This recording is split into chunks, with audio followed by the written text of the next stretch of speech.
On observe sur cette photo des êtres humains venant de tous les endroits du globe.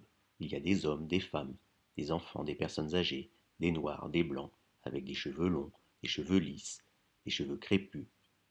Ils sont tous différents, mais ils sont aussi tous semblables, ce sont tous des êtres humains.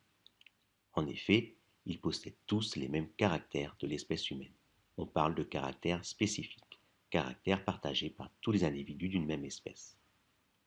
Mais si tous les êtres humains sont semblables, ils ne sont pas identiques.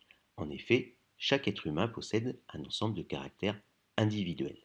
Des caractères comme la couleur des yeux, de la peau, la texture du cheveu, la forme du visage, qui les rendent uniques, que ne possèdent pas forcément tous les autres êtres humains. On peut se poser la question de la transmission de ces caractères. Si vous regardez ce portrait de la famille Bach, on se rend compte que tous les individus de ce portrait possèdent la même forme de nez. Sur la photo, on remarque tout de suite la ressemblance entre la fille et la mère. Texture du cheveu, forme des yeux, couleur des yeux, forme du nez, etc.